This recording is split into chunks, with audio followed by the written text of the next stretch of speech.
నాగరికత పెంపొందింపబడడంతో పాటుగానే కళ కూడా ఆవిర్భవించింది.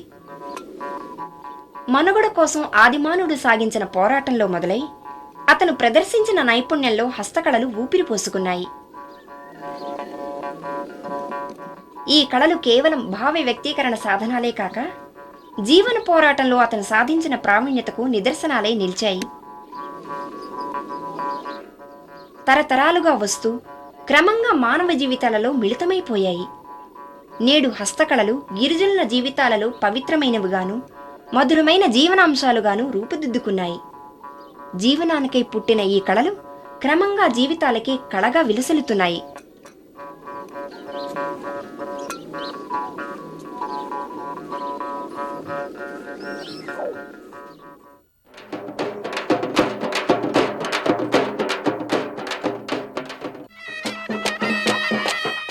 ఆంధ్ర రాష్ట్రంలోని శ్రీకాకుళం, విజయనగరం జిల్లాలు కొండ సవరలని పిలువబడే ఆదిమ గిరిజన తెగకు పుట్టిల్లు లాంటివి.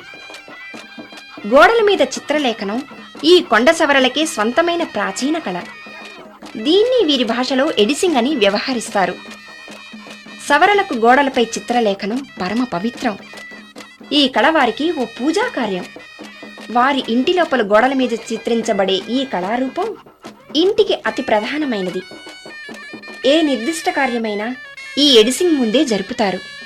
పర్వదినాలలో చిన్న చిన్న బలులు కూడా ఇస్తారు. తాము పండించిన పంటలు, కూరగాయలు ఈ ఎడిసింగ్కు సమర్పించి ఆ తర్వాతే వాటిని వాడతారు. ప్రతిరోజు వండిన ఆహారాన్ని ముందుగా చిన్న కుండలో ఎడిసింగ్కు నివేదిస్తారు.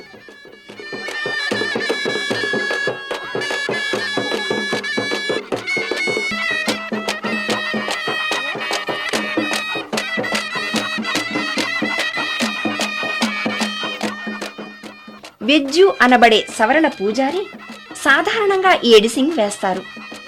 కష్టాలలో ఉన్నవాళ్లు, ముఖ్యంగా భార్యను కోల్పోయిన వాళ్ళు ఎడిసింగ్ వేయిస్తామని మొక్కుకుంటారు. ఎడిసింగ్ వేసే సమయంలో చిత్రకారుడు ఉపవాసంలో ఉంటాడు.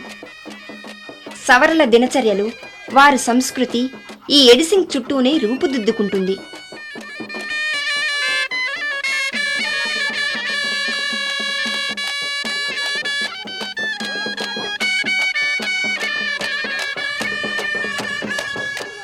ఈ ఎడిసింగ్ను వారు తమ ఇంటికి స్వాగత చిహ్నంగా భావిస్తారు. తమ పితృదేవతల ఆత్మలు ఎడిసింగ్ ద్వారానే తమ ఇంటిలోకి రాగలవని వారి విశ్వాసం. వారి గత వర్తమాన అనుభవాలనే చిత్రాలుగా ఈ ఎడిసింగ్లో మలుస్తారు.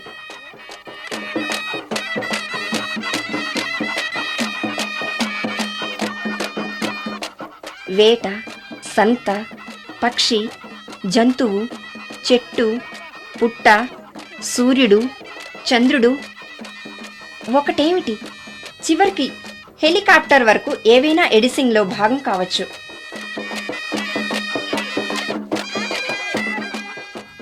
నిత్యం చూసే వస్తువులను చిత్రించినట్లే వారికి నిత్యం లభించే పదార్థాలనే ఎడిసింగ్ చిత్రణకు వాడతారు. చీమల పుట్టల నుంచి లభించే ఎర్రమట్టిని నీటితో కలిపి ముందుగా గోడని ఎడిసింగ్ కొరకై తయారు చేస్తారు. నున్నగా అలికిన తర్వాత ఎండే వరకు ఆగుతారు.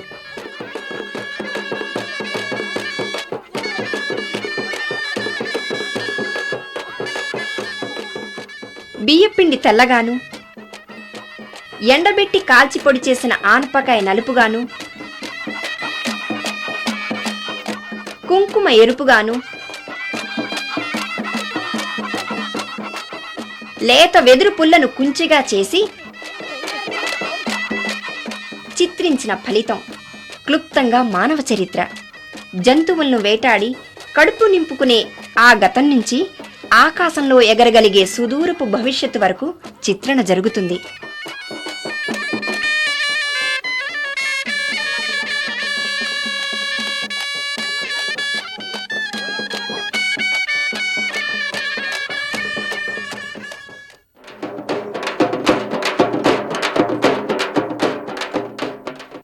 ఆదిలాబాద్ జిల్లాలోని గోండ్లకు, కోలాంలకు చెక్కలపై రకరకాల ఆకృతులను చెక్కడం ఓ వినోదాత్మకమైన కళ. పండగ దినాలలో ఈ చెక్కపై టపల్, కోడల్ అనే ఆకృతులను ముఖంపై తొడుగులుగా ధరించి వేటను అభినయిస్తారు. తద్వారా ప్రకృతిలోని జీవన పోరాటాన్ని మననం చేసుకుంటారు. గిరిజనులు తమ జాతి పవిత్ర వృక్షం నుంచి కలపను ఉపయోగించి దేవతా విగ్రహాలను రూపొందిస్తారు. రాతిపై శిల్పాలు చెక్కే కాలాన్ని కంటే ముందే ఈ చెక్కపై చెక్కటం ఉండేది.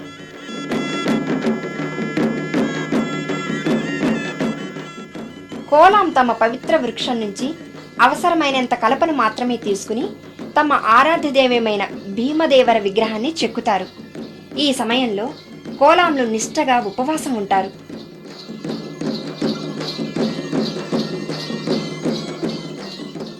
భీముని ఆయుధమైన గదను, పాండవ సోదరులు తదితర రూపాలను 2 అడుగుల ఎత్తైన చతురస్రాకారపు స్తూపంపై చెక్కుతారు. బొమ్మపై నెమలి ఈకలను అమర్చి అందంగా అలంకరిస్తారు.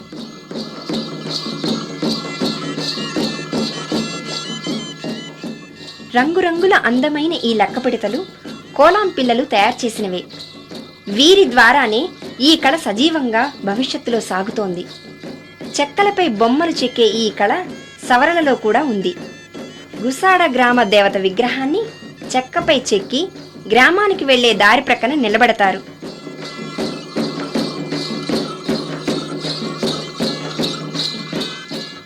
జీవన ప్రయోజనాలకు ఈ కళ ఎంతో ఉపయోగపడుతోంది. పోడు వ్యవసాయ పరికరాలను తయారు చేసుకోవడానికి ఈ కళ వారికి పనికొస్తోంది.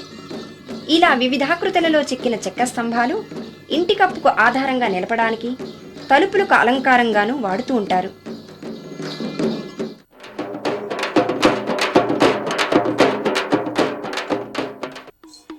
ఈ రంగురంగులు చెక్క తొడుగులు ఆదిలాబాద్ జిల్లాలోని నాయక్పోడు గిరిజన జాతికి సంబంధించినవి.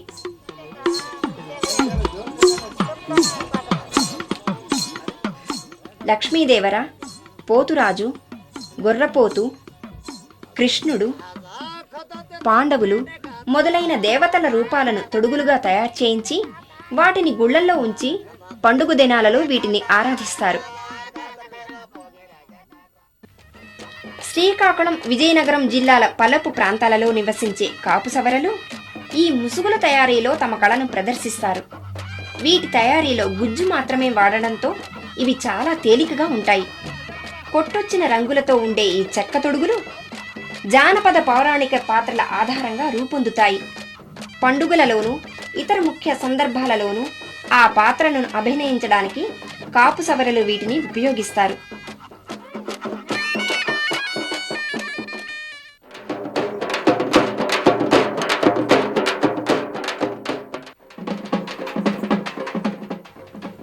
గిరిజన తెగలలో వేట మీద ఆధారపడే వారికి విల్లంబులు ప్రధాన పరికరాలు. వేటకు, ఆత్మరక్షణకు వీటిని ఉపయోగిస్తారు. ఈ విల్లంబుల తయారీ ఓ ప్రత్యేకమైన కళ. చెంచులు వీటి తయారీలో ప్రసిద్ధులు. వారెప్పుడూ వీటిని ధరించే ఉంటారు. విల్లు సాధారణంగా 45 నుంచి 55 అంగుళాల పొడవు ఉంటుంది. చదునైన మందమైన వెదురు బద్దతో తయారు చేస్తారు.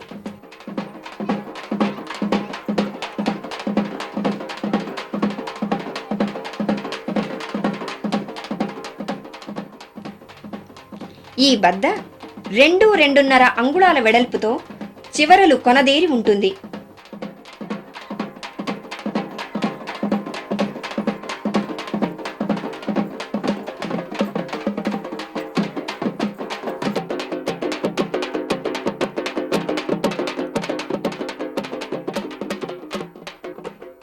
రెండు చివరలు త్రిభుజాకారంలో చీల్చబడి ఉంటుంది. బాణాలు కూడా వెదురుతోనే తయారు చేస్తారు.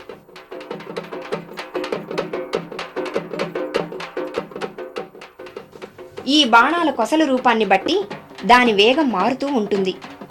వేటాడే పక్షి, జంతువుని బట్టి వాడే బాణాల రూపం మారుతూ ఉంటుంది.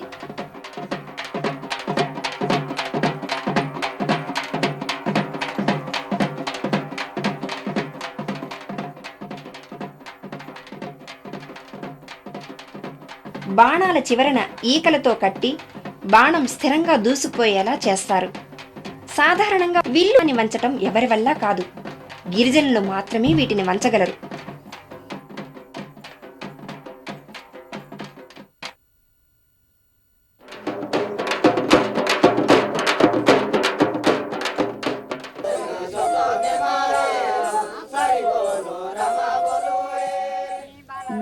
జీవితాలు ప్రకృతితో వారికున్న బంధాన్ని తెలియజేస్తాయి. విశాఖ జిల్లాలోని గిరిజనులు ఇంటి గోడలు అందంగా అలంకరించుకుంటారు. చుట్టూ ఉన్న ప్రకృతిలో లభించేవన్నీ ఇంటి నిర్మాణంలో తెలివిగా వాడుకుంటారు. గోడలను ప్రకాశవంతమైన మట్టి రంగులతో అద్దంలా మెరిసేలా అలుకుతారు.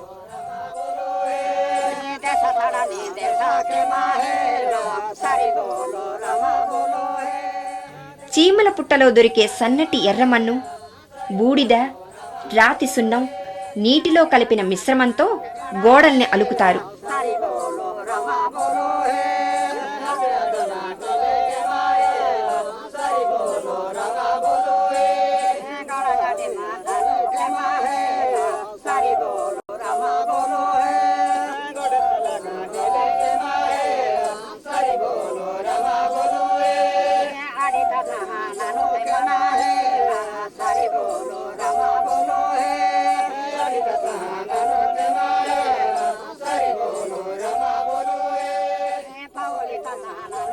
నున్నగా అలికిన తర్వాత ఎండాక ముగ్గులు వేస్తారు.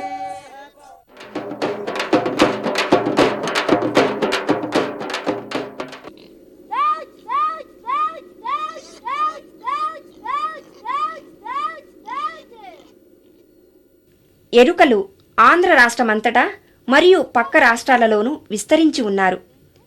పందులను పెంచటం వీరి ప్రత్యేకత.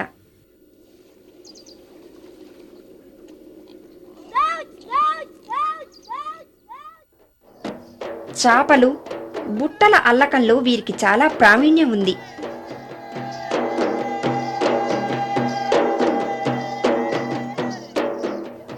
ఈ అల్లికకై వీరు ఈత ఆకులను వాడతారు.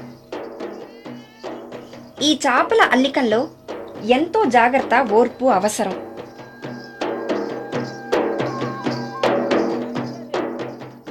ఒక్కోసారి కుటుంబం మొత్తం రోజంతా ఈ పనిలోనే గడిపేస్తారు.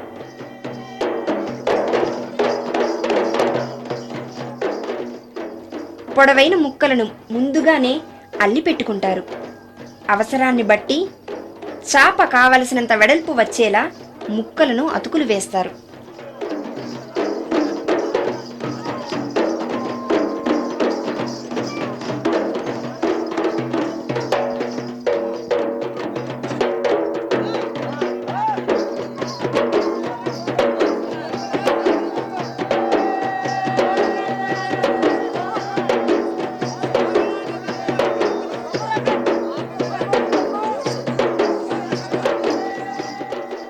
కొన్ని జిల్లాలలో ఈ ఎరుకలకు పొరుగునే నివసించే లంబాడాలు కూడా ఈ చాపల అల్లకం అలవాటు చేసుకుని వృత్తిగా మలుచుకున్నారు.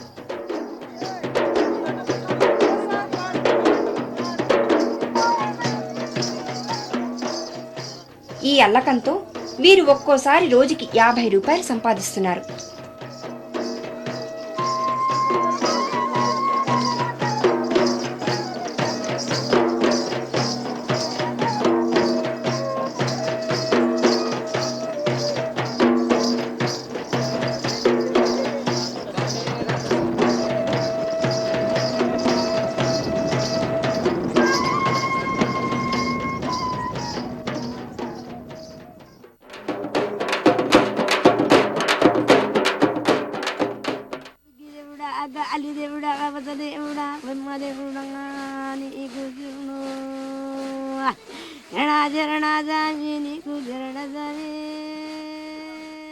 భవిష్యత్తు గురించి తెలుసుకోవడం అంటే అందరికీ ఎంతో ఆసక్తి, కుతూహలం.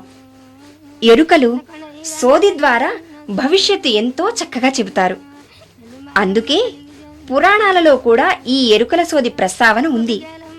వారి సోది పాట అందరికీ పరిచితమే. సుదీర్ఘంగా సాగే వీరి పాటలో ముందుగా దేవతలందర్నీ తలుచుకుంటారు. పాటంతా పూర్తి చేసి గతాన్ని వివరించి వర్తమానాన్ని వినిపించి భవిష్యత్తును చెబుతారు. ఎరుక అన్న పదానికి అర్థం తెలియటం. ముందుగా జరిగేది తెలిసినవారు కావడం వల్లనే వీరిని ఎరుకలంటారు.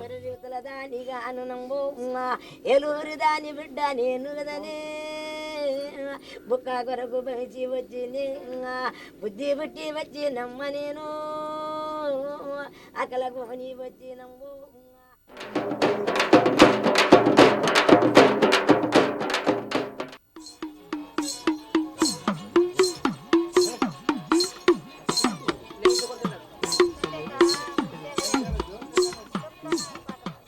ఆదిలాబాద్కి చెందిన ఓజారీలు ఇత్తడితో వివిధ రూపాలు తయారు చేస్తారు.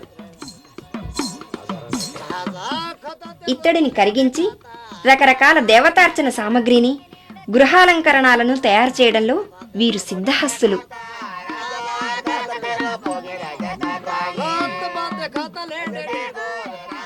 మైనం ద్వారా తయారు చేయవలసిన వస్తువు ఆకృతిని రూపొందిస్తారు.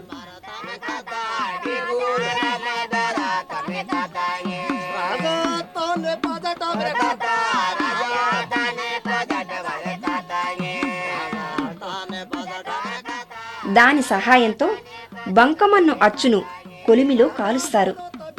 వేడి చేసి కరిగించిన ఇత్తడి లోహాన్ని అచ్చులో పోస్తారు. ఈ ప్రక్రియలో బయటపడే ఆకృతి ఓ అందమైన కళారూపం.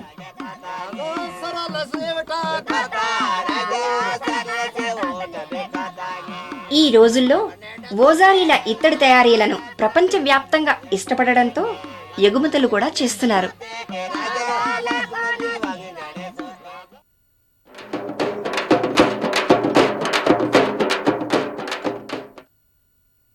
బంజారాలు లేక లంబాడాలు దాదాపుగా భారతదేశమంతా విస్తరించిన గిరిజన తెగ. ఆకర్షణీయమైన ఆభరణాలు, వస్త్రాలంకరణ వీరి ప్రత్యేకతలు. బంగారు, వెండి ఆభరణాల తయారీలో సోనార్ బంజారాలు ప్రసిద్ధులు. వీరి కుటుంబాలలో వివాహ సమయాలలో వధువుకు ఆమె తల్లిదండ్రులు కిలోకి తగ్గకుండా వెండి ఆభరణాలు బహూకరించటం ఆచారం. నాణాలతో తయారైన ఉంగరాలను తల్లులు కూతుళ్లకు ఇస్తూ ఉంటారు. ఇవన్నీ ఒక తరం నుంచి మరో తరానికి అప్పగించబడుతూ ఉంటాయి. స్త్రీలు ధరించే ఆభరణాలను బట్టి ఆమె వైవాహిక స్థితి తెలుస్తూ ఉంటుంది. వివాహిత స్త్రీలు ధరించే గొలుసులోని పతకాల ద్వారా ఎంతమంది పిల్లలు, మగపిల్లలెంతమందో కూడా తెలుస్తుంది. పెళ్లి కాని ఆడపిల్లలు ఇత్తడి మువ్వలను కట్టుకుంటారు. వీటిని జంజీరియా అని అంటారు. వివాహ సమయంలో వీటిని తొలగిస్తారు. పెళ్లి కాకముందు జడ చివర్న టోప్లీ ధరిస్తారు. పెళ్ళైన తర్వాత వాటిపై గుగ్రీ కూడా పెట్టుకుంటారు. మక్రి పోగులనే ఇత్తడి రింగులను చెవులకు ధరిస్తారు. వివాహిత స్త్రీలు బాలియా అనే వెడల్పైన కొమ్ము గాజులు ధరించేవారు. ఈ రోజుల్లో వీటికి బదులు అలాగే ఉన్న ప్లాస్టిక్ గాజులు కూడా వాడుతున్నారు. కాళ్లకు అందెల్లా ధరించే ఇత్తడి కడియాలను వంకిడి అంటారు.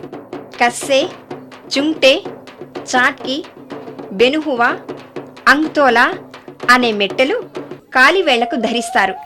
విశాఖ గిరిజన మహిళలు ప్రత్యేకమైన అల్యూమినియం జడపిన్నులు ధరిస్తారు. హోండ్ స్త్రీలు అల్యూమినియంతో చేసిన కాళ్ల కడియాలు, దండ కడియాలకు తోడు వెండి గొలుసులు కూడా ధరిస్తారు.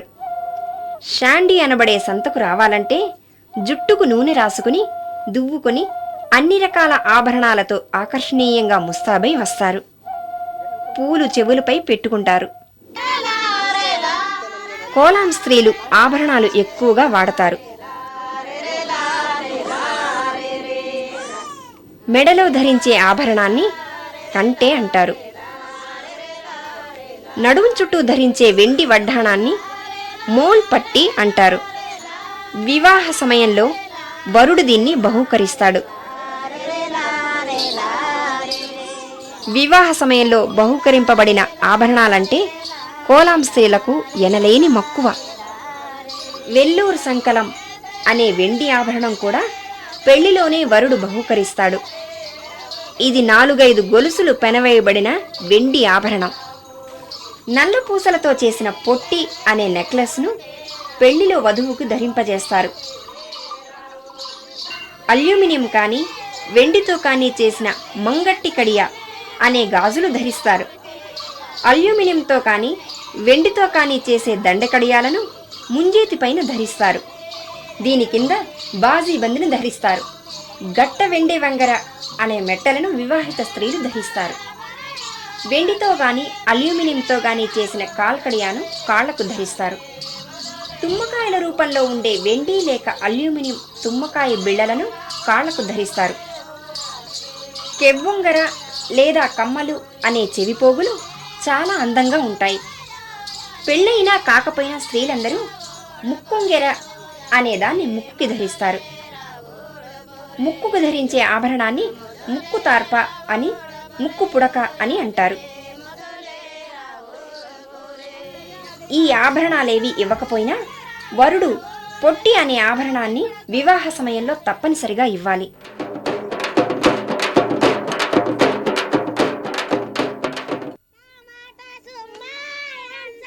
కోలాంలకు వెదురు కేవలం ఒక చెట్టు మాత్రమే కాదు, అది వారికి తన పేరుతో పాటు జీవనాన్ని కూడా ఇస్తుంది. వారి భాషలో కోలా అంటే వెదురు. సంచార సాగు చేయడంలో కోలాంలు పేరుపడ్డా ఇప్పుడిప్పుడు వారు కూడా స్థిర వ్యవసాయాన్ని చేపట్టారు. బుట్టలు అల్లడం ఇప్పటికీ కోలాంల ప్రధాన వృత్తి. కోలాంల చేతిలో ఎంత బిరుసైన వెదురైనా అనేక సుందరాకృతులను సంతరించుకుంటుంది.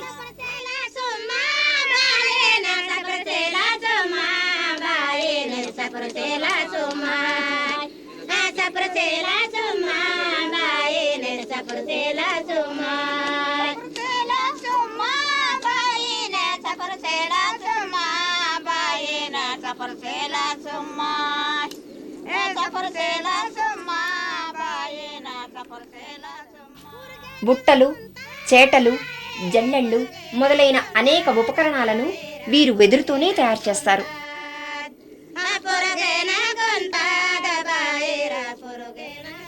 గిరిజనుల జీవితాలలో కళలను జీవనాన్ని వేరు చేసి చూడలేం. ఆ రెండు వారి జీవితాల్లో అంతగా పెనవేసుకుపోయాయి. కళే వారి జీవనాధారం కూడా.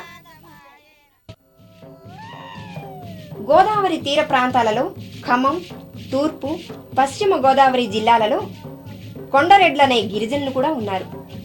వారి ప్రధాన వృత్తి కూడా బుట్టల అల్లకమే. అందులో వాళ్ళు నిష్ణాతులు. వెదురు దడులతో వారి జీవనమంతా అల్లుకొనబడింది అనడంలో ఆశ్చర్యం లేదు. కోళ్లగూళ్ళు, గొర్రెల పాకలు, ఆఖరికి చంటి పాప ఉయ్యాల కూడా వెదురుతో చేసింది. కొందరు కొండరెడ్లకు బుట్టల అల్లకం ఒకటే జీవనాధారం.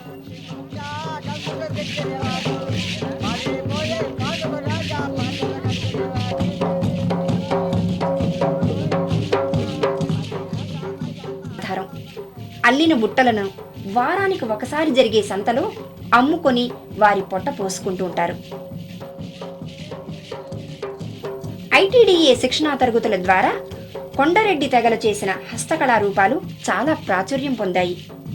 ఒకప్పుడు ఒక్క వెదురు కర్రతో 30 రూపాయలు విలువైన వస్తువును తయారు చేసిన వాళ్ళు ఇప్పుడు అదే వెదురు కర్రతో 300 రూపాయలు విలువ చేసే వస్తువుని తయారు చేయగలుగుతున్నారు.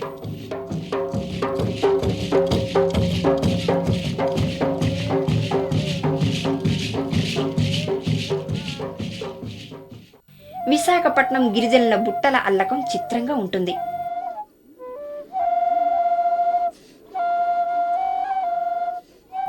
సారవంతమైన భూముల ద్వారా పుష్కలమైన పంట వీరికి లభిస్తుంది. ఏడాది పంటను నిల్వ చేసుకోవడానికి వెదురుతో పెద్ద పెద్ద ధాన్యపు గాదెలు చేస్తారు.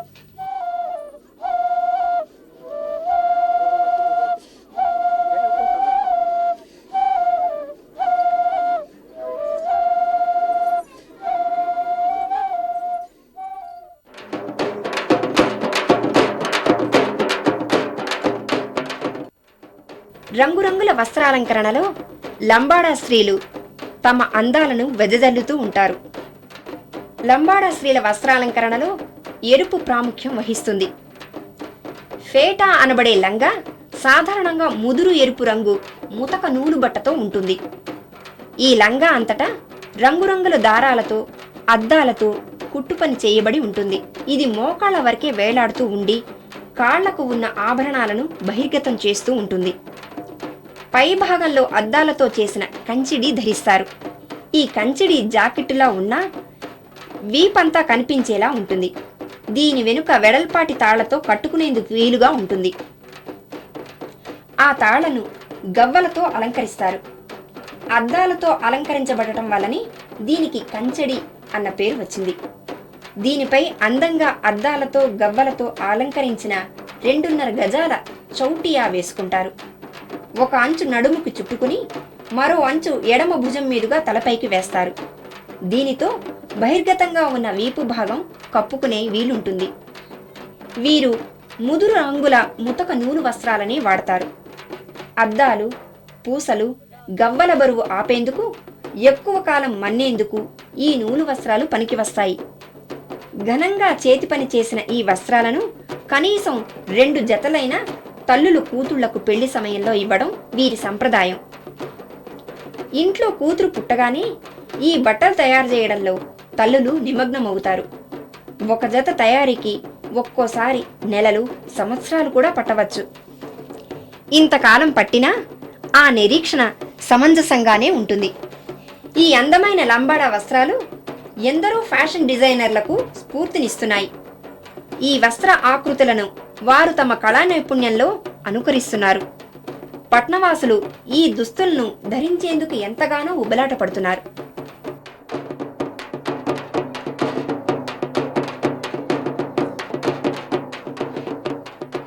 వారి జీవితాలలో సంభవిస్తున్న మార్పులతో అందమైన, అరుదైన ఈ కళలు గిరిజన జీవితాలలో అంతరించిపోతున్నాయి. ఈ అమూల్యమైన కళలను కాపాడి రాబోయే తరాలకు అందించాల్సిన అవసరం ఎంతైనా ఉంది.